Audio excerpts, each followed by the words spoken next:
Beginning. Kneeling in a pool of blood, a girl bound by an energy ring begs for help.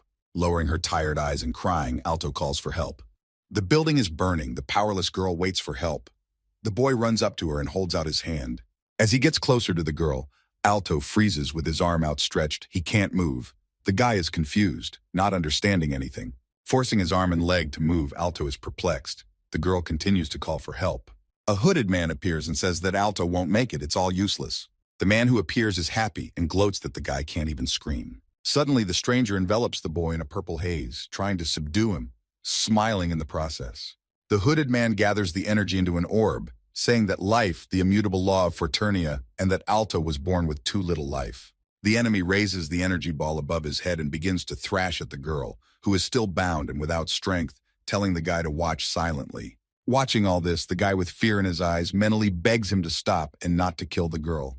The enemy, smiling evilly, releases a stream of energy towards the girl. The guy struggles to break out of his stupor, begging to stop. The girl doesn't even watch what's happening. Powerless, she cries. The enemy releases a stream of energy into the defenseless girl.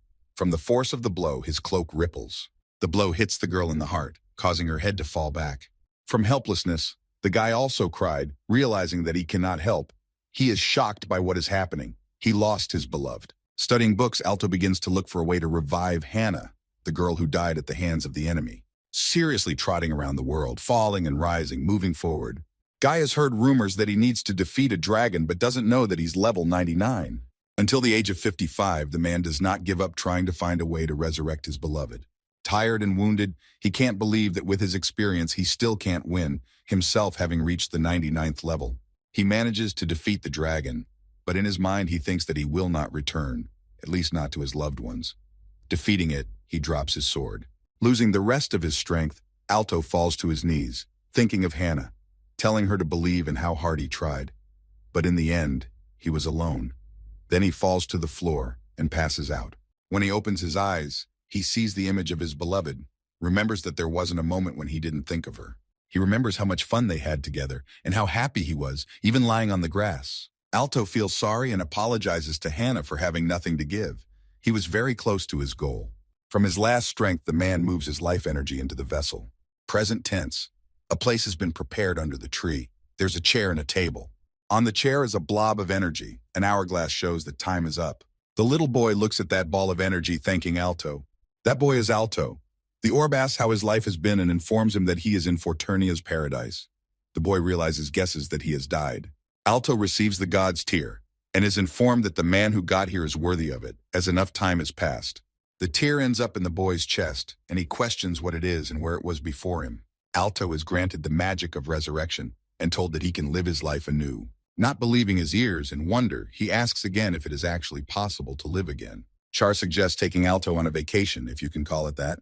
The boy's soul seems to have worn out, but he denies it. Again, he wants to live life anew again. There is no doubt about that. He now confidently states that he wants to live life anew.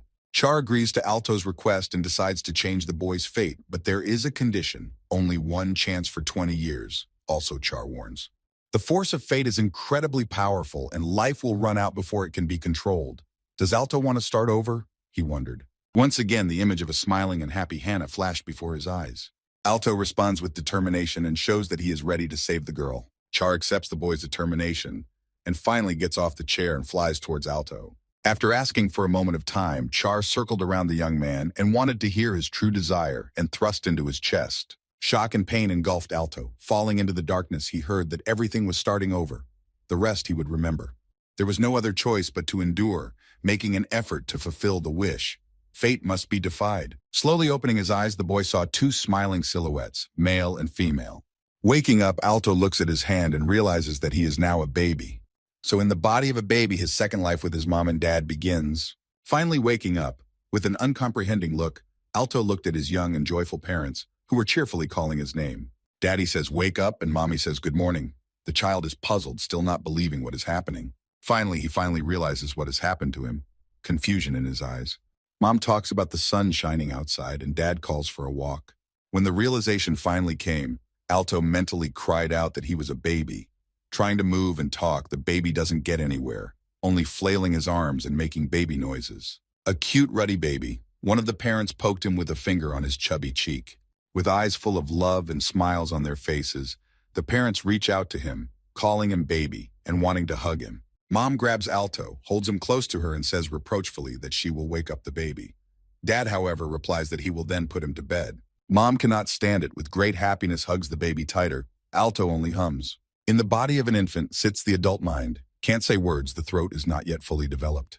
Alto is back in a time when Mommy had long hair and Daddy hadn't grown a beard yet. Beautifully, the boy is reborn, now gazing out the window with his family. Lying in his mother's arms, he thinks about his new life and that not a second should be lost. Alto lies quietly in his crib and thinks about how uncomfortable the baby's body is. The mother, smiling and humming a song, prepares to eat, but the baby thinks his body is underdeveloped and he wants to walk first of all. After much effort stretching out his arm, Alto finally manages to turn around. Turning around, the kid sees a strange screen with level 1 stats. On it, all skills are 0. The kid doesn't realize what it is. On the screen is his name. Across from life is a star. Profession is operator. Talent is creator. While Alto was fiddling, his mother came up and asked him what he had there, still smiling the same way. The kid flinched in surprise. Looking at Mom, the baby hums, but Mom decides he needs a diaper change. Moving his gaze to the screen, Alto realizes that he's the only one seeing this, and Mom doesn't seem to see it. The monitor shows the ability statuses, muscle and physical strength are equal to level 1. Alto decides to assess the standard of living of the church. He had never heard that you can translate abilities into a numerical equivalent. The boy thinks about it and begins to remember what it might have been like back then when he was communicating with the orb, whether there was information. Indeed, while on the mountain under the tree, the orb communicated that it would allow Alto to choose his special Tenju. The boy doesn't understand what this means and looks questioningly at the orb. The orb explains to him that Tenju are given to people with a natural gift: genius, warrior, magician, technician, or creator. The orb assumes Alto's natural power is genius and asks if he wants to keep it. The kid hesitates and refuses, as he wants to be a creator. Looking at the screen, the kid ponders that there are only 5 natural gifts in the world, but he has never heard of the gift of creator. Alto looks at the screen, titillated, and wants to see what he can do. A slide opens showing the natural skill of creation, and it is unique. The kid is surprised as he studies the monitor and begins to sort things out and sees all the states of affairs. The boy is determined and smiles because if he learns everything, he will raise the level, and that's great. While Alto has the worst rating, one with 1 star, he will have to try harder. With his best efforts, Alto tries to stand up, thinking he doesn't have time to raise his rating. The mom turns to the baby and he is trying hard to get up. She is surprised. The woman talks about Alto trying to get up and the father says he's never seen babies do that. Both parents are surprised. Dad and Mom kneel in front of the crib with a plea to take it slow, that Alto needs to grow up some more. The baby at this time sat up holding onto the edge of the crib. Gathering all his strength, Alto continues to rise, asking his mom for forgiveness, for he has no time at all. Flashback. The House of Death. A magician is aiming an energy ball at Hannah. He has 15 years to live, during which time he must become stronger than that mage. Continuing to rise, persevering, believing there was not a second to lose. The boy stood up looking at his mom and remembers that he lost more than just his beloved back then. Rising up and looking at his mom's smiling face, Alto stopped, and his mom asked what was wrong with him. She noticed the sad face of the little boy. Parents do not understand what is happening to their son. He reached out and grasped his mom's hands with both hands. There is sadness in the baby's eyes. He embarrassingly clung tighter to his mother. Flashback. 8 years after Alto was born, his parents died in the forest. He lost them. Someone had mauled them badly. The parents die when the boy was 8 years old. A horde of goblins suddenly appear and attack the settlement. The monsters attack Alto's village for the first time. The father grabbed a sword to protect the 7, while the mother asked to leave her and the child, herself covering her son with her body. Alto is racked with fright and fear of death. Tears appear in his eyes. Mom, in horror, grabbed the child and ran away with him. The goblins in front of Alto attack the father. Watching what is happening, the child stretches his hand towards his father and calls out to him, but his mother continues to run with him without turning around. The goblins overpower Dad. He falls to the ground bleeding, dropping his weapon from his hand. Mom continues to run with her son in her arms, comforting him and saying that she will help him. As they continue running down the forest path, neither Alto nor his mother notices the goblins sitting on the branches of the trees. The goblins leap from above the running mother and son, the woman clutching her child in terror. Turning around, the mother notices the green-clawed paws of the monsters reaching for them. The mother's eyes reflect the approach of the goblins, her pupils dilating. She forcefully pushes Alto away from her. The boy squirms and screams as he flies away from her. The boy finds himself at a safe distance and looks towards his mother. Two goblins have his mother pinned to the ground. She can't get out of their clutches. Lying on the ground in the monster's clutches, the mother orders Alto to run and confidently declares that she can handle it. The boy is panicked, dazed, and unable to move from his seat as he watches what is happening. The goblins, drooling and with burning eyes, continue to hover over his mother. Alto grits his teeth, realizing he is powerless. With a desperate look, he begins to cry. Gathering his will in his fist, Alto rushes away from the goblins and his mom. The woman cries and apologizes to her son, saying she loves him very much. Hearing his mother's last words, Alto ran faster, overcoming his fear. Clinging to the surprised mother, the child regretfully remembers that then he could not do anything. Full of determination, the baby decides this time, the second life, to save mom and dad, because it's time to become stronger. The child has grown up, started reading books. The status of intelligence and strength begins to increase. Having read, the kid did not notice how mom came and started to take away the book. He is surprised. The mom took the book away, telling him to give it back. She is not happy that the toddler has taken to learning early. The boy pulls his hand out to let her know he needs the book. Dad appears in the room with a lamp in his hand, but it is not lit. Noticing his father's inability to light the lamp, Alto begins to exercise his powers, reaching out his hand towards the lamp. Energy builds up in his hand. Suddenly, the lamp in his hand bursts into flames and ignites. The father is surprised and looks at it in bewilderment. A screen pops up showing the increase in status. Magical power has increased and new opportunities have opened up. Outside, a boy draws a bunny in the sand and a girl smilingly watches the process. The attention of the boys was attracted by a noise. They looked surprised in the direction from where it was emitted. Scared of what is happening, the children hid behind a tree. This is Alto practicing in speed and in avoiding obstacles. He is carrying very fast. The children look out from behind the tree, mesmerized by Alto, thinking he is cool. He whizzes past them, deftly pushing himself off the wall. The boy's status indicators are rising rapidly: strength, magic, skill, and night skill. Sitting under a tree on a rock, Alto meditates, gathering natural energy and not noticing a bird perched on his shoulder. In the blink of an eye, 8 years flew by. Mom set the table with various dishes and called Alto over. The boy has grown strong, and is being congratulated on his 8th birthday. He stands and smiles. The happy mom cradles her son in her arms and proudly says he has grown up. Alto is embarrassed, telling his mom she's going to crush him. Dad declared that the son is a handsome guy. All went to his father and suggested starting an apprenticeship with Alto. Mom supported, saying it's a great idea. Agreeing with Dad, Mom congratulated her son and allowed him to go to church in the evening. Alto exclaimed joyfully in agreement. In the church, everyone who turns 8 years old is given special bracelets, a kind of identity card. Alto stands in front of the church attendant waiting to receive his bracelet. The minister smilingly announces that the boy is 8 years old and asks him to hold out his hands. Alto receives a magic bracelet proving his identity. He's advised to be careful not to lose the bracelet, and that it is better to go to the big city with it. Finally, the boy receives the bracelet. Clenching his hand into a fist, he prepares for the arrival of the monsters because they will appear in a few hours.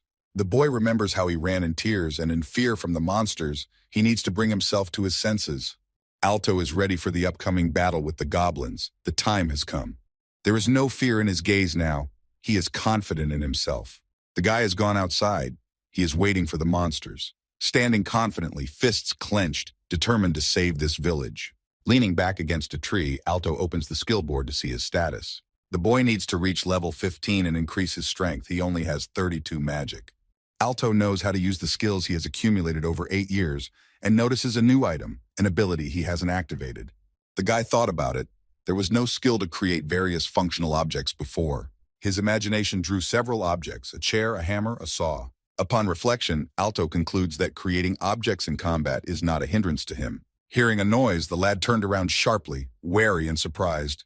Looking in the direction of the noise, the goblins had fallen silent, hiding in the grass and preparing to attack the village. Alto's gaze read readiness for battle and a thirst for revenge for the loss of his loved ones. He realized the goblins were here. The goblins begin to leave their hiding places with nasty smirks on their faces. The monsters are out, looking around for prey, holding clubs and knives in their paws. Alto stands tensely behind a tree, watching the goblins, assessing the situation. The boy noticed that only 3 goblins came. Most likely they are scouts. The boy got excited and began to calm himself because he had defeated many monsters in the past. One of the goblins noticed Alto hiding behind a tree. His arm and part of his head were exposed. The goblin who had spotted the child signaled to his fellow goblin that he had found him, and the goblin opened his mouth to salivate. One of the goblins rushed towards the boy. The other two stayed behind, but Alto was ready for the attack. The boy calmed down and gathered himself. He was about to have his first fight in his second life. Alto concentrated on building up his energy. Time to show what he had learned, he practiced every day. The enemy attacked, leaping from above, and the boy had already gathered a ball of energy in his hand and ready to fight back. This time, he would have no regrets this time. Energy swirled in Alto's hand. He prepared for a counterattack. He took aim and summoned a flame. With a powerful strike of his fiery palm, he hit the center of the goblin's gootee. The boy knocked out the monster with a single blow. He flew back to his kin, who stood aside. This was the first time the boy used the flame call, and he succeeded. The second goblin attacks the boy, but he instantly dodges it while twisting the fire energy in his hand. Alto thinks he did a pretty good job on the first goblin, but it's not enough, hitting the second monster right in the head with the fire. At the same time, the guy is attacked from behind by a third goblin. Having lost his comrades, he is furious. Alto notices him too. Dodges quickly and deftly, the monster with the club misses. The boy jumps up and is about to strike back before the monster turns around. Alto has once again gathered fire energy. He must not make a mistake. The goblin turns around at the boy. He sees a bright light. An explosion rumbles through. Two monsters lie defeated unconscious, a haze of cinders emanating from them. Alto stands over the defeated three monsters, exhaling with relief. In this fight, the guy realized that he needed to step up his attacks, and he was lucky he hadn't encountered any more monsters. The stat screen appeared by itself. Alto looked at it in bewilderment. The boy's level had increased, which he was very happy about. Not only had he defeated the monsters, but he had also leveled up. With the level increase, the boy felt as if he was drunk, dizzy. The bushes rustled again. Alto turned around in surprise at the noise. Another goblin jumped out at him, fast and embittered. With tremendous force, the monster swung and struck Alto in the arm. The boy screamed in pain. The boy fell to his knees, looked at the goblin with an angry look, picked up one monster's knife and wounded, prepared to attack again. One lightning-fast lunge and the knife is already in the belly of the goblin. The monster opened its mouth. Alto pushed up and cut the monster in half with his knife. Again there was a noise. The boy turned around. What he saw made him despair. Damn it, the crowd of monsters had taken the boy by surprise. With an injured arm, Alto can't fight, and there are plenty of monsters. In the past, at the same time the irreparable happened, the boy remembered it. The pictures of past events changed one after another. His parents and Hannah killed. Nothing ever changed no matter how much he fought. The mob of evil and hungry monsters continued to advance. Alto could not change his fate. The image of his beloved and smiling Hannah came to mind again. Alto gripped his wounded arm, refusing to give up. He gathered himself and noticed that his level had increased, and he had to try harder. The skill has increased. He is now a grave reaper. It's a crafting skill. The kid is surprised. Alto noticed that the magic power will appear when the level increases. That's why he can't use it. The goblins look greedily at the boy. Seeing him as a weakling, they prepare to attack. The boy is sure that the goblins only see him as a weakness and not his fighting skills. Now he wonders what the goblins can do to him. One of the goblins snapped out of his seat, jumped up and rushed towards Alto to attack. The guy barely dodged. The blow was fast and too close. It even scared him. Gathering the energy in his palms again, the boy prepared to counterattack with a fireball. Releasing the ball into the crowd of goblins, several of them burst into flames. It's hard for Alto to fight with a cut hand, but he keeps on fighting. The number of goblins grows. These nasty things get bigger and attack the boy in droves. The number of monsters has increased 8 times. The boy is clearly tired from the battle. Alto has a trump card up his sleeve, with the power of which he can fight off the goblins. The main thing to believe in their strength. The boy begins to gather energy into a large energy ball. One of the goblins attacks Alto from behind. The boy tries to fight back with his free hand while shouting the word grave. After yelling, the ground beneath the monsters started to fail, and the goblins started to fall under the ground. One by one, the goblins began to disappear into the darkness of the pit that Alto had created, and finally disappeared from view altogether. Staying in a state of shock, the guy could not believe what was happening. Not a single monster was left. Alto wonders to himself if he was really able to handle all the goblins. The boy looks at the result of his magic. In front of him is a huge and deep pit. It is the grave. Looking at his hand, the boy can't believe he has gained such abilities, namely the skill of crafting. Silence ensues. Alto looks at the hand like this, rejoicing, for he has done it, defeated the monsters and protected the village. Now the guy really believed that fate could change. and his family would be alive. After all, he had saved the village. Resting by the pit, continuing to sit, Alto victoriously clenched his fist and raised his hand up. The guy was finally happy. He had succeeded, exhaling a sigh of relief. Alto's skills immediately went up a few levels. He assumes that so many upgrades are due to defeating the monsters. And then the boy's face changes. Since he's leveled up, something must be happening to his body. Suddenly, pain shoots through the boy and he presses himself against the rock, screaming. He had heard that if there is a way to move up a level, the level increases. Alto faints, thinking about the question of whether this is the increasing love. Opening his eyes, the boy feels cold, and there is someone flying near his face. Finally waking up, the boy stares in surprise at a certain entity that looks like a drop of water. Protecting himself with his hand, the boy hurled himself away from the slime-like creature. Looking closer, Alto notices that the slime is beautiful and gradually calms down. The slime tries to convey something to the guy, but he just stares at it for now. The slime shows the guy that there is a liquid in it and lets him know that he needs to drink it. Alto took the drink offered by the slime in his palm. The life-giving moisture cooled the boy's hands. The boy hesitantly put his palms to his lips and drank the contents in a gulp. Alto got satisfaction from the offered drink. A satisfied smile appeared on his face. The slime jumps in front of the boy and makes noises. Trying to say something, Alto doesn't understand it and sits with his palms open. The boy asks the slime what it is. It looks like a blob of mass that has a core in the center. Sitting by the rock, the boy, without changing his posture, looks questioningly at the slime and realizes that it does not look like a dangerous monster, and it is friendly enough. Hearing the boy's words, the slime decided to prove that it is not an enemy and became like a pet caresses and presses against his cheek, showing the same tenderness. Birds are flying across the sky. The sky is clear and clean. One bird, not being frightened, flew in and sat next to the boy's hand. Sitting on a rock with slime on his lap, the boy points to the village where he was born, a nice little place surrounded by nature. The slime moved, made a sound, but Alto smilingly said he would not come back here again. Alto imagines his girl alive, young, beautiful, and tells the slime stroking her that there is a man he must save. The boy continues stroking the slime and admits that he's still weak and that all his efforts are futile. The creature on its knees makes noises. Alto tells the creature that about a mile away from them is the city of Kinotogris, one of the best underground cities. As the story continues, Alto tells the creature of the goal. They need to capture the upper floors and that he wants to raise the level there as much as possible. Each level is filled with different monsters. The higher the level, the scarier the enemy and more dangerous the enemy. As he talks about his plans, Alto holds the lump in his lap as if he understands what he is saying. He tells him that that day is 7 years away. The boy starts to rise. The lump with the core jumps off his lap and hangs in the air. Alto returns home and mentally apologizes to his parents for leaving so suddenly. The boy made a list of tasks to accomplish no matter what. He thought this is the end. He has to fix everything, and he really needs to. The child looks at the picture where the whole family is happy, smiling and hugging. He thanks his parents for surrounding him with love, and he is glad he grew up with them. Alto tearfully says goodbye to the house. He's glad he grew up in this family. 8 years have passed, and he is happy.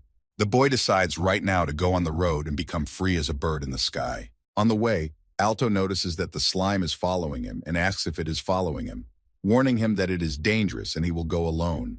The boy discourages the lump from traveling as the monsters are hard to defend against. Slime shows protests and Alto gives in and lets her stay with him. The slime stays with the boy, and he decides to come up with a name for it. He asks what to call it. The slime jumps up, letting him know what name he wants. A month later, the companions are attacked by a wolf-like monster. Growling, it rushed forward. Alto dodged it confidently and easily, dissecting the enemy with his weapon. After the battle with the wolf, Alto looks nonchalantly in its direction and remembers to eat his lunch while continuing to hold his weapon in his hand. The boy saw the slime bring him a glittering night wolf stone. With a smile, he thanked her. The companions had accumulated a whole bag of magical gemstones, the slime helping Alto stack them. Now they didn't have to worry about the expense. The slime jumped and started making noises to attract attention. The boy looked over and noticed that the companion had found them a place to sleep for the night. Slime climbed on top of Alto's head. The pair looked out from behind the rock, surprised to see a place that could be a place to sleep. Walking into a cave-like place, the boy said it was just right for their resting place, spacious and hidden from view. The pair settled them in the cave, deciding to rest here tonight. It was beginning to get dusk. Alto should get to Kinotogris tomorrow. Everything was going according to his plan. The travelers were hungry and roasted large chunks of fresh meat over an open fire on a stick. Slime stood like a sentry, watching the cooking process. The fat on the meat is squishing from the fire, the sticks dug into the ground to keep them off. Alto, straight off the sticks, devours the meat. Good thing the monsters in the neighborhood are rank.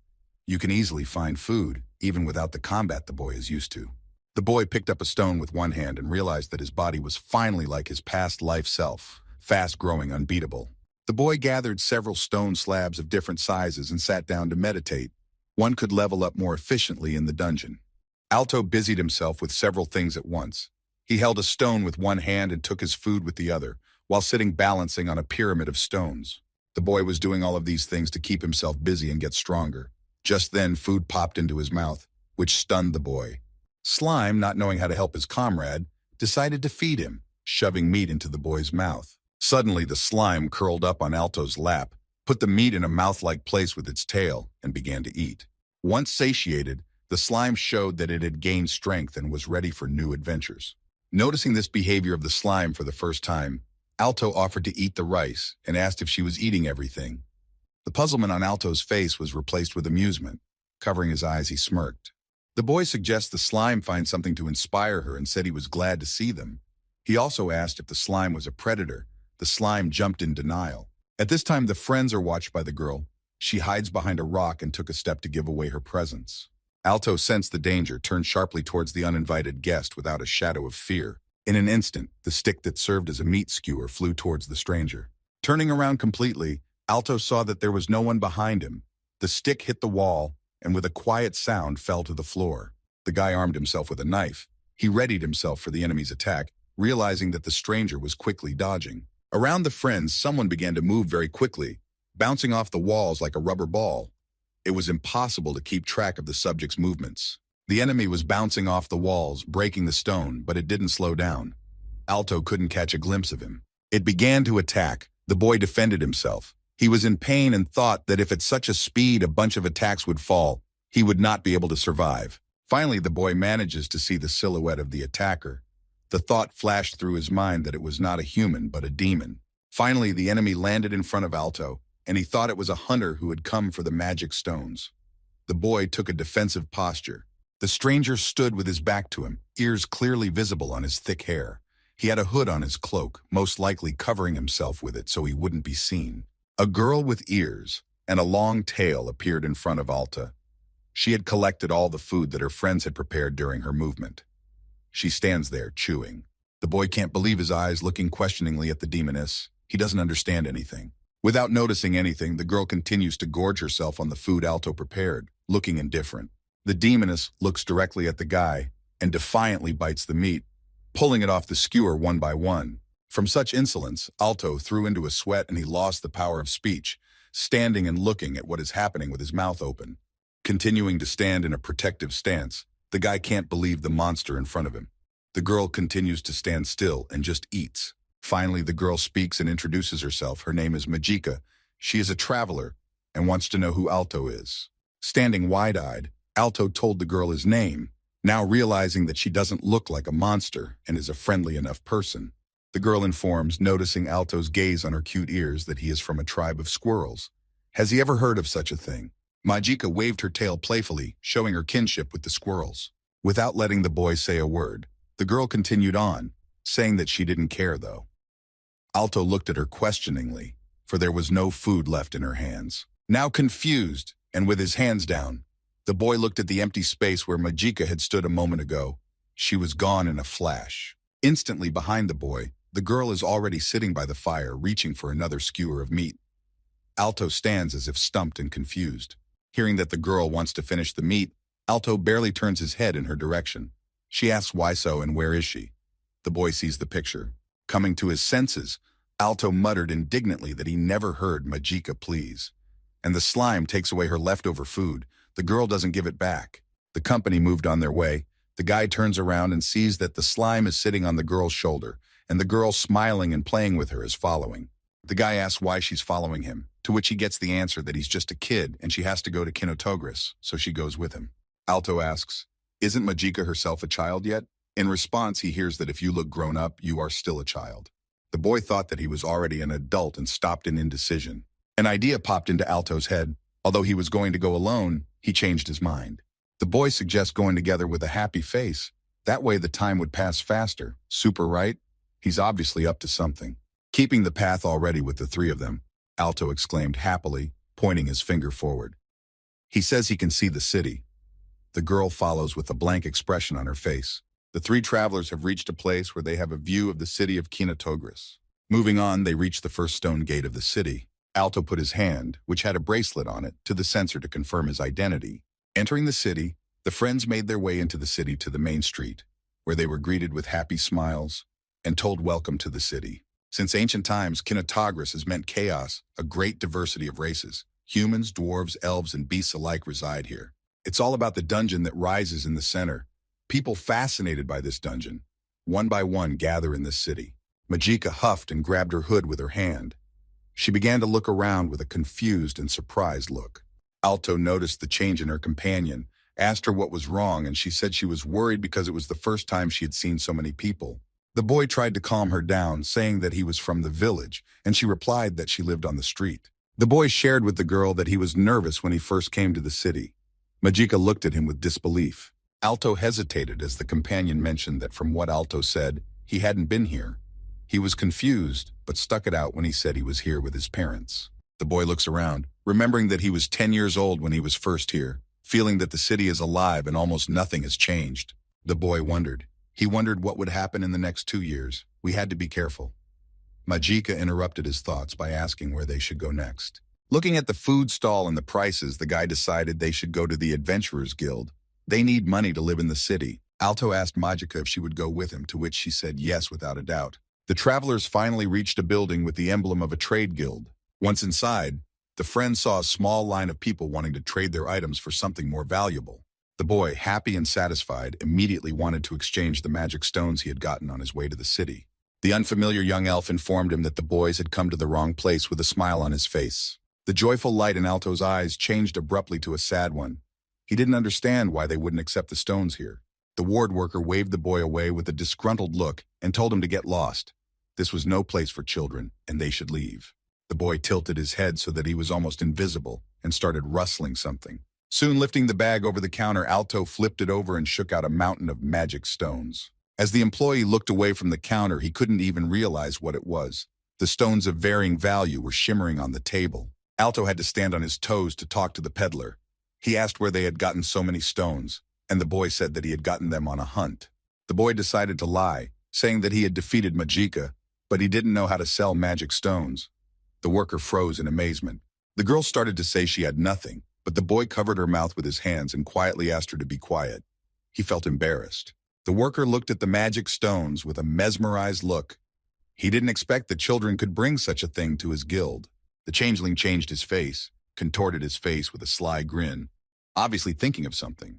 The worker gives 2 gold coins, 29 silver coins, and 85 copper coins for the stones, totaling 1,990. The tired Alto collects the coins in his bag. He is exhausted and wonders if he is exhausted because he is a child or because of his height. The restless kid approached the worker again, asking if he could register as a seeker. The changeling hesitated. When asked why a child was registering as an adventurer, Alto paddled and gestured at Majika, saying he was an ABS. The girl hesitated and Alto said she should register because she had a big case. Majika wanted to object, but Alto stopped her, once again clasping her hands over her mouth, and asked the employee to register them faster since they didn't have time. The companions walked out of the guild house frowning in complete silence, and finally Majika called out to Alto. Approaching from behind as close to the guy's ear as possible, Majika grudgingly asked if he had taken it with him to use. Alto faltered. At Alto's age, it's hard to explain some things, so he asked for help and apologized. Isn't it smart to waste time buying magic stones? Alto's actions don't improve his reputation, and Majika isn't happy. He stopped and asked again with a sad face. The guy smiled sadly and said that reputation doesn't bother him, since increasing it, you don't get stronger. The meaning of Alto's said words reached Majika. She opened her eyes understandingly and surprised. The boy offered to find an inn since they now had money, thanked the girl for her help, and offered to eat together. Alto suggested that Majika might have other things to do and offered to say goodbye right there. It became apparent that the girl had become sad and lowered her eyes. The companion agreed to go with the guy for a reason, asking for either money or they spend time together in his room. Alto, grinning, agreed. The companions found an inn for a night's lodging as darkness fell on one of the city streets. As they approached the building, Alto told the girl that he was glad she had come with him, and at first thought Majika would refuse. Sitting in a large room with two beds, Majika confessed, because she looks like a waif, many roads are closed to her. With a smile on his face, Alto changed the topic of conversation and said that this inn had delicious food and Majika would like it too. The girl was surprised. The girl hesitated and Alto noticed it, and immediately asked with a smile what was the matter. Majika replied that nothing and decided to take a bath. The girl started to take off her clothes and threw them on the bed next to the slime. The guy yelled for her to stop and went to undress in the bathroom. The city is asleep. The lights are no longer on in the windows. A haze of vapor wafts from behind a building. Water drips from the showerhead, at which time Majika finished taking a shower. Getting dressed after bathing, the girl caught herself thinking that she was tired, and it hadn't happened to her before. Pushing the thoughts of fatigue aside, Majika decided to go to bed, thinking that she would eat a lot tomorrow. Walking into the room, the girl stopped with an amazed look. She saw a bright glow inside the room. Alto is sitting in the center of the bed in lotus pose and meditating. A white glow appeared around him. The girl looks at him confusedly. The guy's energy became tangible. The energy turned into two drops that swirled around each other. It was as if the energy was dancing, merging and separating. It shimmered and made sounds. Majika never moved, continuing to watch the energy dance in wonder, and realized it was mana. The girl turned to the guy and thought about the fact that a human wasn't capable of such a thing, and mentally asked Alto who he was. Majika traveled the world, exploring it up and down, all for the sake of finding someone. The girl had noticed that a few days ago some kid had taken a fancy to following her. She saw him when he was fighting a bird. Majika remembers Alto swinging weapons and destroying monsters and seems strong beyond his years. The girl notices that the guy's skills are like nothing she's ever seen before. When she touches the ground, she fails, and the monsters fall into a deep hole. To test Alto and his skills, Majika decides to get close to him and attacks him. It seems that he has some sort of secret. Majika remembers Alto's words about how nervous he was when he first came to town. The girl also remembers the moment when the guy confidently stated that one of the inns had good food. Majika is surprised by everything Alto does because he talks and acts like an adult. The girl hopes that maybe Alto is the one she is looking for, the one who can change this world. Looking at Alto, the girl remembers the star prediction that a hero will come to this world in the body of a girl, and it is impossible for a boy to be that hero. The girl has a feeling that the boy will be the key that opens the doors of the new world. This feeling excites the girl. The moonlight illuminates the room. The young people are lying on their beds. Majika is completely covered with a blanket. Alto sleeps on top of the blanket exhausted. Majika can't sleep. She watches the boy and realizes that when the mana disappeared, the boy collapsed like a murdered man. The girl lies there wondering why the boy is so exhausted from training. She has the impression that someone is chasing him. Suddenly, in the complete silence, the window sash began to creak, letting her know that someone was opening the window. Majika lies there, horror in his eyes, but he doesn't even move, sensing someone's energy. Lying still, the girl mentally asks who is here. She can feel someone has already entered the room and is heading towards Alto. Majika assumes it's the thief who has infiltrated, but his presence is barely felt. He must be low level. The girl watches the enemy who is quietly moving forward. She could chase him away, but wants to see how Alto would cope in such a situation. The hooded foe starts to stretch his arms. You can see one eye burning red in the darkness. Just a little more and the stranger reaches. The speed of the arms increases. Full of anger and determination, the stranger shifts his gaze to Alto. With a quick movement of his hand, the enemy pulls out a knife and prepares to attack. Hovering over the boy with a grin, the enemy with the weapon lunges sharply at Alto, part of his face hidden by his hood. Majika, agitated by what is happening, calls out to Alto, jumping off her bed and pulling back the blanket. Alto sits motionless. His enemy has a knife pressed to his throat, but suddenly freezes, feeling no resistance. The robber warns Alto not to move, and if the guy acts like an adult, he won't hurt anyone. Majika is ready to attack and asks what the enemy wants. She's about to pounce on the mugger. Alto smilingly answers for the enemy. He knows he wants the money and asks how he knows he has it in his bag. The robber freezes. The stranger, surprised by this reaction, is at a loss for words and begins to stammer, trying to explain his presence. Alto offers to talk, throwing off his blanket in the direction of the enemy, swirls a ball of energy in his hand and rushes to attack, saying that he is no thief. Hitting the thief with the air cannon, the thief flew away. The girl, not expecting such a thing, huddles on her bed. With a shockwave, the blankets fly all over the room. The burglar flies toward the window and out of it into the street, screaming as he does so. followed by the rumble of a fallen body. Magica goes to the window and asks Alto if everything is all right. He shakes off his hands and replies that everything is fine. Looking out the window, the girl notices that the guy is using incredibly complex magic and sees that the enemy has flown beyond the neighboring house. Magica realizes that one awkward move and this magic can kill a person. The thought makes her tail stand up. Swallowing, the girl wonders how much Alto has trained to reach this level at his age. Turning to the boy, she calls his name, but he is already sound asleep, exhausted after using magic. Noticing that Alto is asleep, the girl's jaw involuntarily drops, and she thinks that this boy will definitely become famous in many ways. The knife of the failed robber remains on the floor of the room. The morning comes and the friends gather around the table, which is bursting with a variety of dishes. Grabbing a spoon, Alto happily asks Mahika how she likes the food, if it's really good.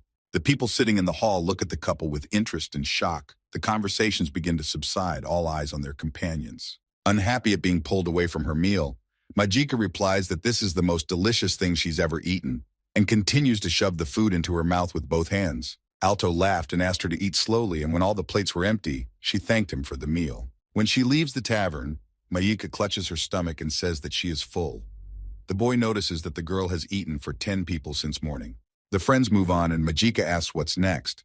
Alto replies that the truth is he plans to go to the dungeon, but there is one more thing to do. Alto shows the knife and explains that yesterday's intruder worries him, and so they need to look somewhere else. The companions return to the trade guild to ferret out information about weapons. Once inside, Alto greets them with a smile, folding his hands behind his back as if nothing had happened. The employees sitting at the desk turn their heads toward him. One of them, confused, and dropped his pen on the document, spilling ink. A man who looked like a client stared at the boy in surprise, and the ward worker stared angrily, recognizing the kid from yesterday. The worker tries to brush it off and says he's talking to his boss, and if he has business to attend to, he should come back later. And Alto wants to talk to the boss. The boy deliberately makes a pensive face and suggests that there is a thief in the guild. The chief is intrigued, wants to know what the boy is talking about, and asks him to tell more details, shifting his attention to the child. Alto starts to tell how yesterday some suspicious guy broke into their room, but luckily he was scared off. The worker was visibly nervous. His hands were sweating. He swallowed and pulled himself into a line after Alto said that the target was the money from the stones sold to the guild. The boy says that the culprit knew exactly where the money was, since he hadn't rummaged through the room, or he wouldn't have guessed to look in the child's bag either. Alto leaned on the table and pronounced that the robber could only be someone who was in the guild at the time of the transaction, and the warden agreed that this could be the case. The chief looks at the employee and asks if he was in charge then. Leon flinches and nervously confirms that he was working that day. The chief asks if there was anyone suspicious in the guild at the time. Leon is confused and says he doesn't even know. Maybe there was and maybe there wasn't. The boss demands the employee to speak more clearly in an orderly tone, and he replied that there was no one. Alto at the same time watching boredly from the sidelines. The guy points at Majika and says she managed to brandish the perpetrator while dealing with him. The girl stands shocked. Alto warned that if he noticed a man with a magic mark on his arm, he should be apprehended, and here Leon got completely wet. Unnoticed by the others, the guild worker begins to slowly lower his sleeve, hiding the sign from those present. Not thinking long, the boy put with a clatter something on the table in front of the boss. The employee realizes that he has been exposed. The boy put the dagger lost by the thief on the table and said that it seemed like a good thing, but it would be better to hand it over to the gendarmes as evidence. The chief agreed that the dagger would help in the search for the thief. Leon jumped up and said pitifully that it might be better to keep it. The worker began to think of a way to keep the dagger. Supposedly there is a rule that you can keep the thing of a defeated opponent. It is a pity to give it away. The boss agrees with Leon, and he immediately jumped up to Alto to hand the dagger to him and asked him to take care of it because it is very expensive. Going outside, Majika realized that the worker is a thief, and whether it is worth leaving it like that, the guy replied. They warned them. The rest is not their concern. The girl assumes that Alto needed to get a gun, to which the guy smilingly agreed, saying that he had been figured out. The guy stopped and said that since he and the thief were done, their adventures were beginning. The friends walked up to the tower that leads to the dungeon and stopped at the portal. Staring upwards, Majika said she couldn't see the top. Alto explained. It was the labyrinth of Kinotogris, one of the greatest dungeons in the world. The companions stepped into the portal. No one knows how extensive the dungeon is. Neither does anyone know who built it or how. The couple entered the first level from the 1st to the 25th floor. It is quite safe to walk through it, The newcomers are already fighting here. Alto explains that mostly novice adventurers train here with the weakest monsters. The guy's attention is attracted by a strange noise coming from the side. He took his gaze there. A monster escapes from the top floor. The adventurers shout to Alto to run, because his magic is not enough to deal with it. The monster runs straight at the guys. Someone yells that there's a child and advises them to run away. But Makika is in a defensive posture, and Alto doesn't move. The monster is speeding towards his companions, Alto calmly waiting for the moment to attack. The guy closes his eyes and casts a spell. He is unfazed and calm. Alto stretches his arm forward and the floor in front of them collapses. The monster falls into this hole and flies down. Majika stares at what is happening with her mouth open, speechless. And the guy notices that he was able to calculate the forces and did not hurt the others. The adventurers look at the broken floor and ask where the huge hole came from. It doesn't look like an earthquake. There was no shaking. Alto and Mayuka go on the run, saying that the floor suddenly collapsed and they were lucky because the hole is very deep. Running away, the guy asked to be careful. Majika wondered why Alto didn't say it was his doing. He replied that no one would believe him, so it was better to run to the upper floors. The friends run to the 26th floor. This is the middle level. They say from here the real labyrinth begins. So far the corridors are empty. The guys are attacked by a huge monster, but Majika hits him in the stomach with a powerful punch, accelerating before the attack and taking a place under the monster. Alto walks over and admires the girl, for he defeated it with a single blow. In response, she huffed that the boy was a good fighter too. Alto looked forward with concentration and drew his dagger, thinking it was time to put it to the test. At this moment, his dexterity skill increased by 10. Holding the dagger in his hand, the guy had no idea that it was so effective. Guy wished he could see the skill board with the progression, but for now, he could feel it. Alto thought the dagger would definitely come in handy when picking out equipment. Continuing forward, the boys come to a cave-like corridor, all studded with beautiful crystals. In the depths of the dark cave, they hear the sounds of blades striking and see sparks where the blades hit each other. Alto starts a fight with the skeleton monster. Jumping on his chest, he pierces him with his dagger. The skeleton flies backwards and drops his weapon. The boy notices 4 more skeleton monsters running at him with burning. He decides to use a mana-filled orb to attack.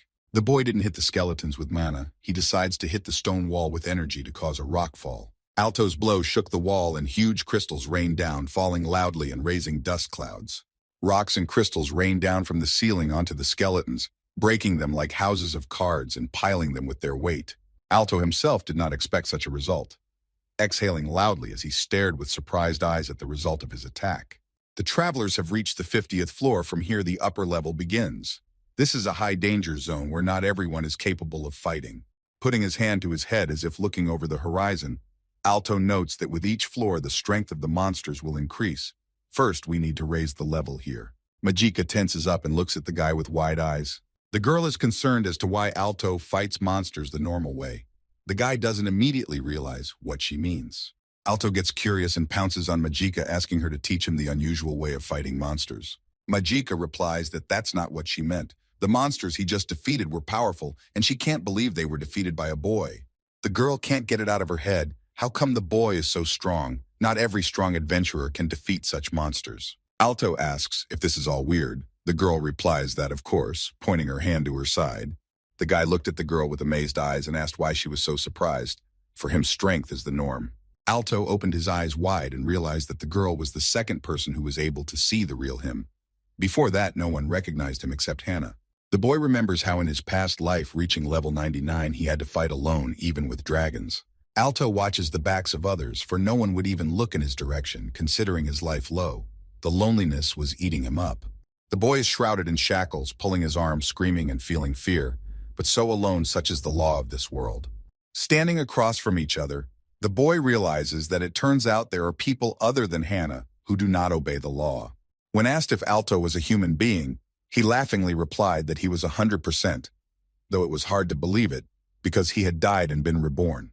Walking forward and destroying monsters, the level of the boy quickly rose.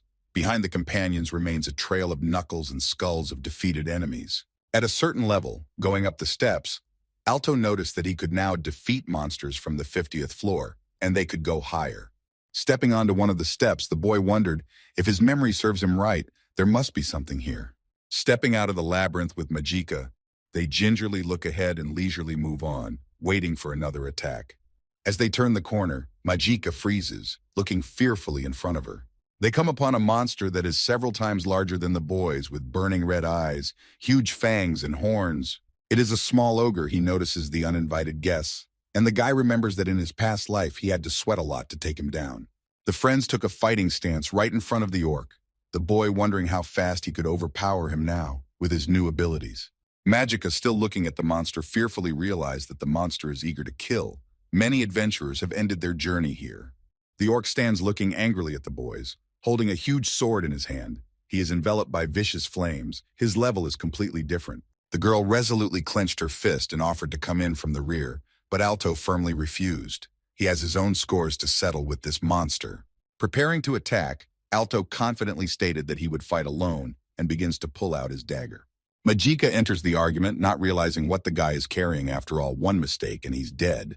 The guy knows this but doesn't give in. Going one-on-one with the orc, who is already growling, Alto realizes that this is a chance to test how strong he really is. The boy jumps up sharply, pushing himself off the ground without giving the girl a second thought. With a confident look and without a drop of fear, holding the dagger in one hand and pulling the other towards the enemy, he flies straight at the monster.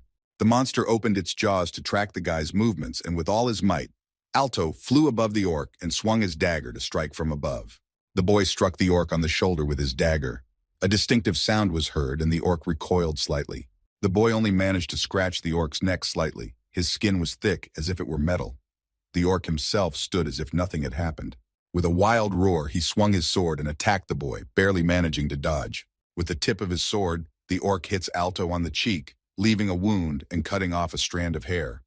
The boy's eyes widened in horror at the surprise. Falling to the ground, the boy pushed back with his hand and thought, if he didn't wound the orc, it doesn't mean the attack had no effect. Alto naively thinks that if he hits the same spot, a good thing might come out. The beast growls in rage. Many times the boy hits the enemy's neck, blow after blow. At breakneck speed, he swerves around the enemy and slashes at the same spot. Finally, Alto manages to defeat the enemy. His head was separated from his body, and the burning eyes of the orc went out. The huge lifeless body falls to the ground with a clatter. Alto tiredly exhales with relief. He is victorious. Taking a breath, the guy hears Majika's denial. She stands with rounded eyes and looks towards the fallen enemy. The girl can't believe her eyes and continues to deny reality. She believes the boy won too easily. Gulping in air with his mouth, Alto thinks that he doesn't have to exert himself either. But perhaps this is the limit of his current strength. Hearing a familiar sound, the boy smiled and turned around to see the slime already dragging the magic stone left behind after the orc's death towards him. The boy said that only high-rank monsters had such large stones. Exhaling, he suggested that it was probably time for them to go. Alto, smiling again, sitting on the ground with slime on his lap, turned to Majika and called out to her. But she was silent. The boy calls out to the girl again and asks if she can hear him. She stands with clenched fists, does not turn to him, and does not say a word. With her ears perked up nervously and her eyes drooping, the Majika still called out and asked what the sound was. Alto turned, looked behind Majika, pressed the slime to his side, and rounded his eyes. The boy's eyes rounded with horror, his heart racing. He called the girl's name again and told her to run away from here fast. Now Majika's heart was racing too. She said they couldn't run. If they moved, they would die. Out of the darkness, the silhouette of another monster appeared. From the darkness of the maze, a clawed green hand with rags around its wrist reached out to them. Freezing in place, the friends see a one-eyed monster emerge from the cave, many times the strength of the orc. An ominous roar rings out in the silence of the cave. It's a green ogre, a monster wrapped in magical ivy. The ivy itself is a low-level monster. It parasitizes other higher-level creatures and sucks their power. Alto is shocked by the appearance of this terrifying monster. He is tormented by the question of what a 70th level monster is doing on a 50th level. Normal monsters start appearing 10 floors higher. The boy was not sure about defeating the small one. Alto jumped up, stuffed the slime into his bag, and told Majika to catch the moment to escape. The girl stands as if mesmerized. Majika still firmly refused to run. Now she was filled with determination, wanting to show off her abilities too. The boy, dumbfounded by such a statement, looked at her with his mouth open in amazement. The girl also possesses mana and began to gather it into a tightly clenched fist. She knows that this monster is strong. Believing in herself, the girl declared that this enemy too has a limit. Rushing into battle, she was completely transformed, becoming confident and glowing. Majika recalls how she trained hard with her teacher to become a worthy partner for the hero she seeks. The girl is strong in everything. She has no equal. No one and nothing can defeat her. Gaining energy in her body, Majika thinks that when she met Alto, she finally realized that her efforts were not enough. The girl sprang off the ground with lightning speed to deliver the first blow to the ogre. Majika chose a spot to strike on the monster's body, her attention first drawn to the monster's chest. In a matter of seconds, she was over the monster's head. It raised its head and opened its mouth. Majika shouted that she would not lose, and swung her mana-covered fist confidently to strike the monster.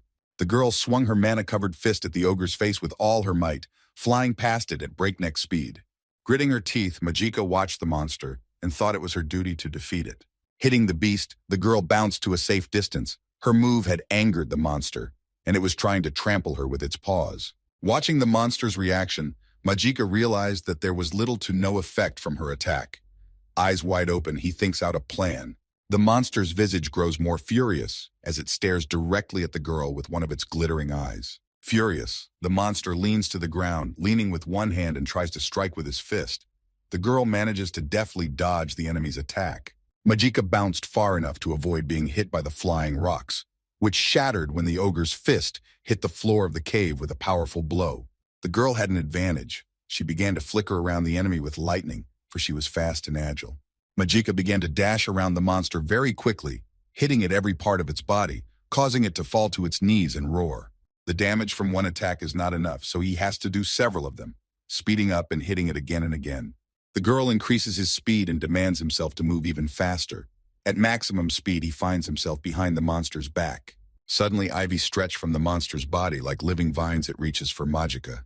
Protecting its host, the ivy wrapped around the girl's body. She was bound before reaching the monster and couldn't move. Screaming and summoning the devil, Majika finds herself trapped, entangled in the ivy, a spark of anxiety and confusion in her eyes. Resisting, the girl felt the ivy completely wrapped around her body. She looks puzzled and lost.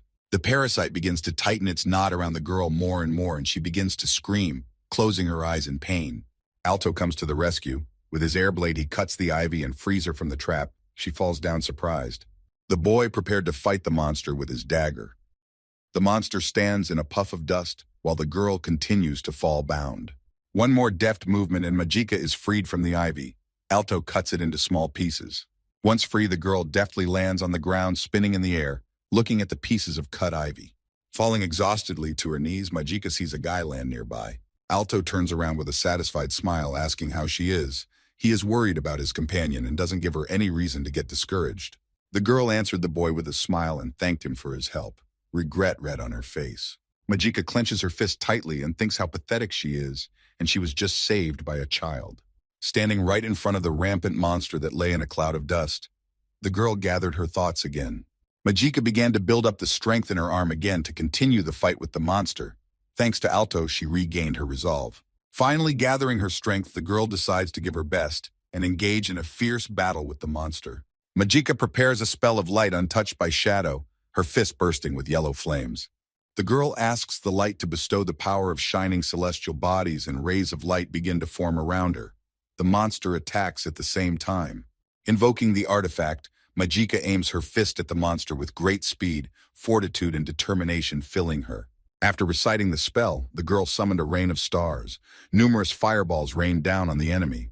From such an onslaught, the monster flew upwards, breaking away from the ground at a tremendous speed. The girl fell to her knees exhausted as she had used up all the mana for her secret spell. Majika is sure she has defeated the monster with her magic and relaxes. The angry monster comes to his senses, rises up and heads towards the girl, his huge foot hovering over the girl, about to stomp her. Majika's ears drooped, unable to believe what was happening. She stares at the monster without making an attempt to move, terror in her eyes. The shadow of the monster's paw looms over the girl's fragile body, and she stares doomedly at its foot, unable to move. Behind Majika's back, the ground begins to crunch. She doesn't move from her spot, listening carefully to every rustle. Continuing to stand on one foot, the monster doesn't notice a crack beginning to form under his foot.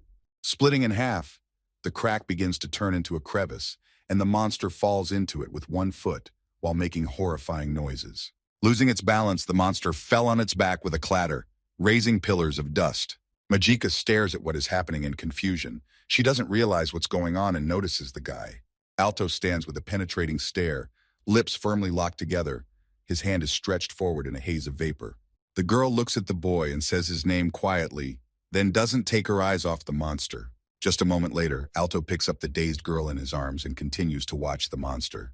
Without letting the girl out of his arms, Alto tears away from the monster until it frees its leg from the trap of the crevasse and comes to a stop. The boy carried the girl to safety, made her comfortable, and asked her to provide the rest to him, squatting in front of her. The slime, who was named Rue, Alto leaves as a bodyguard and asks him to keep an eye on Majika. He squeaked in agreement. The look of confusion on her face did not leave the girl. She silently gave the boy a glance as she continued to sit in her hiding place. The trapped monster is rampant. Its leg is still in a crack and it's having trouble moving. The boy looks at the beast with eyes full of confident anger, nudging his dagger as he prepares to attack again. The monster looks at the boy with burning angry eyes and growls unhappily. With a sudden movement, Alto breaks away and flies at the monster, who in turn points the ivy at the guy, trying to catch him. The monster was so angry that a red light shone through the patch covering his other eye, and ivy came from all parts of his body. The boy deftly dodges the blows of ivy, quickly maneuvering between these whips. He purposefully carries on the monster. The boy realizes that his speed is slower than Majika's, and since this is the case, he must try his best. Losing his guard, Alto fails to notice one of the ivy whips. Noticing its sudden appearance, the boy moves shocked. Not having time to dodge, the boy receives a powerful whip blow to his chest area. From surprise and pain, he squirms and goggles. The girl watching from the side loudly pronounces Alto's name. She is shocked by the force of the monster's blow. The effect of the blow was unpredictable. The guy couldn't breathe, but he gathered the strength to attack. He gathered fire energy in his hand and pressed on the ivy. It hissed. The whip catches fire, starts to blaze, and the boy manages to bounce to a safe distance. The boy begins to gather energy again as the ivy continues to ignite. Alto is out of breath and thinks that the attack should work. Ivy is ivy. Even though it is magical, it is still susceptible to fire magic. The boy transfers the fire magic into the dagger and thinks that even if he burns the vine itself, the ivy will just keep regenerating. The boy jumps up and knows he needs to attack in a way that hurts the ogre. Gathering his strength, the boy rushes into the fight with a blazing dagger straight at the monster, then tries to strike at the boy again. The monster releases the ivy again. Several pieces fly towards Alto. He is thinking at this time that it won't be possible to pierce the orc's skin directly. The boy deftly cuts the vines that were in the way of reaching the monster with his fire dagger and decides he needs to take aim. Jumping over the head of the enemy, the boy found himself on the back of the ogre, while the ivy at the same time tries to strike the child. Alto saw on the monster's body the place where the ivy starts to grow from, gathered fire in his hand to burn it. The kid decides to strike at the root of the growth, and summoning a fireball, he confidently releases it on the ivy. The ogre's back catches fire, and the boy is blown backwards by the shockwave. Using the power of the fire on the ivy, the effect was unexpected. The entire head of the ogre suddenly caught fire. The flames engulfed even the mouth. The monster roared. Alto rather shakily jumped aside, watching the process carefully. The boy breathed, gulping air with his mouth. He was exhausted from the battle with the monster and began to calm down. The strength began to leave Alto and he began to lose consciousness, slumping to the ground. Alto fell unconscious, dropping his precious dagger, the slime flying towards him. Sparks from the fire flying around the dungeon. Sprinkled with sparks, Majika staggered over to the guy, ears perked up and looking in front of her with surprised eyes. The girl watches as the monster growls and burns and the flames don't go out. She realized that Alto had definitely won now. Majika also started to faint with the thought that Alto is just a child and defeated such a strong enemy, finally collapsing. The companions find themselves outside near the tower, opening their eyes. The first thing they saw was Rue's slime. Patting their eyes, the friends lying on the ground finally came to their senses.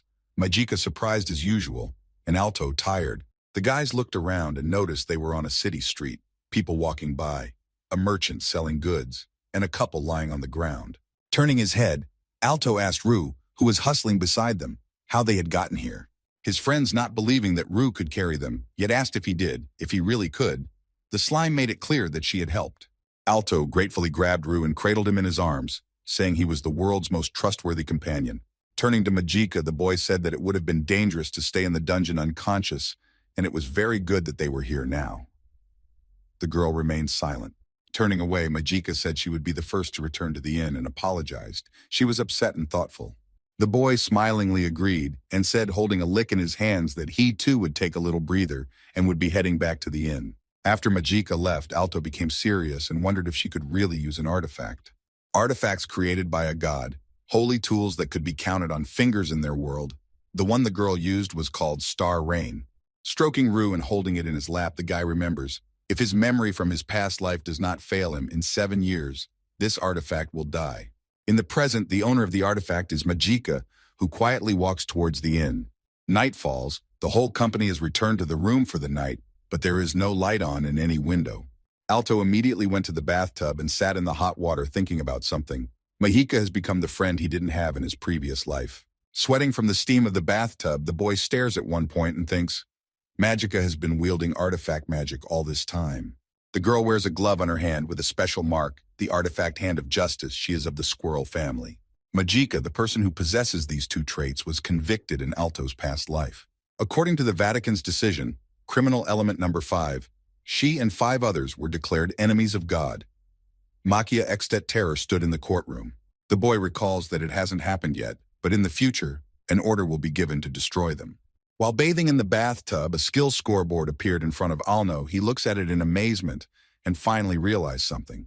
Looking at the point where life was shown, the boy thought that most likely Majika's life rate was 4 stars. In the dungeon, the boy felt the girl's magical energy surpassing him and an unbreakable barrier. The boy thinks that with the life force and the artifact, Majika must be incomparably stronger than himself. Alto mentally put himself and the girl together as the energy breathes in the two of them and notices, there it is. What a difference in the standard of living. The boy thought about what would happen in the future. Even Majika with her power would ruin the Vatican in 7 years. Alto's eyes read pain.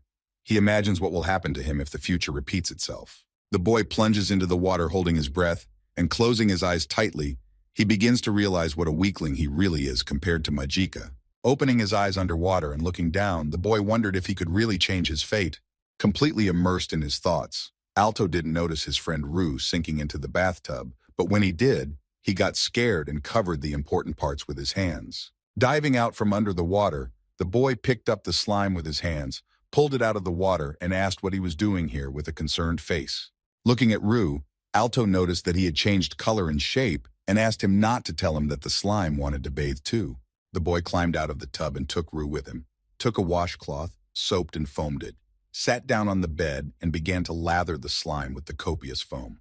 The boy laughingly explained that this time they had gotten out only because of the slime, and in gratitude Alto would rub Rue to a shine. The slime squeaked in agreement. Under the sound of the pouring water, Rue's squeaks can be heard. Alto asks if he needs to stop. Does it tickle his heels? I never thought slime had heels. After bathing and cleaning, the slime shone like a diamond, shimmering with purple and blue tones.